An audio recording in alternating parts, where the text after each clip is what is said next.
তো এই যে ছাগলগুলো এখন মাঠে থেকে বাড়িতে চলে আসলো। তো আজকে আমি যেহেতু একটু ব্যস্ত ছিলাম তাই আর কি আমি যাইনি আজকে চড়াইতে। তো ওদের মতো ওরা খায়া দেয় চলে আসছে। এই যে দেখো পেট পুরো ভর্তি এখন বর্তমানে। আর ওই যে পাঠাগুলা আরও আছে, মানে সবগুলা এখনও আসে নাই, কিছু ছাগল এখনও মাঠের মধ্যে আছে। আর এই যে আয় আয় আয় নে নে নে নে নে নে আয় আয় আয়, এই যে দেখো আয় আয় আয়, দেখছো কত সুন্দর করে আমি ডাকতেছি, মানে ওরা বুঝে আর কি, ডাক বুঝে। নে নে নে নে নে, এই যে দেখো দেখছো, এটা হলো ছেঁচড়া ছাগল, ছেঁচড়া।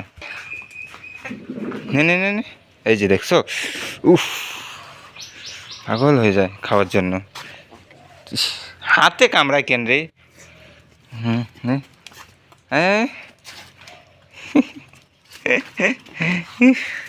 এই যে দেখো এই ছাগলটা আর কয়েকদিন পরে বাচ্চা দিবে, এখনো গাব আছে, তারপরেও দেখতেছো কত সুন্দর করে উপরে উঠে আমার শরীরে না।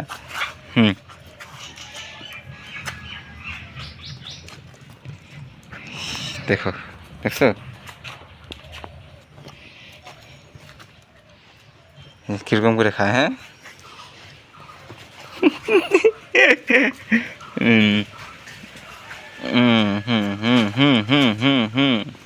পাগল পাগল। ওই যে আরও আছে এখানে, আর এই যে এখানে আছে কিছু ছাগল।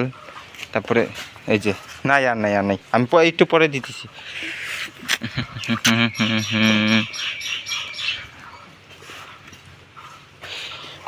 এই যে দেখো এটা মোটামুটি 4 মাসের উপরে গাব আছে এই বাচ্চাটা। এটা হয়তো আর কয়েকদিন পরেই বাচ্চা দিবে। এই যে তো এটা এই জাতটাই অল্প ছোট টাইপের বাচ্চাটা, এটা আস্তে আস্তে বাচ্চা দিতে থাকবে, বড় হইতে থাকবে, এটার সিস্টেমে এরকম। ওর মা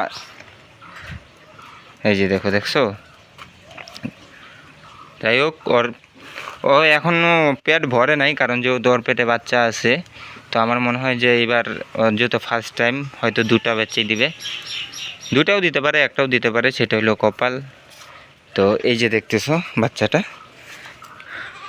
এটা মনে হয় যে এত ছোট বাচ্চা গাব আছে, 4 মাসের গাব।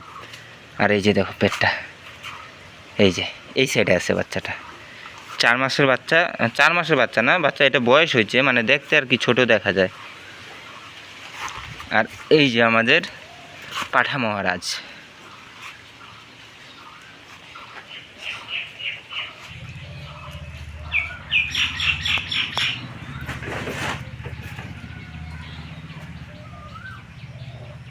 তো চলো বন্ধুরা, আজকে ভিডিওটা ছিল এই পর্যন্তই। দেখা হচ্ছে নতুন কোনো এরকম অ্যানিমেলস ব্লগস ভিডিওতে।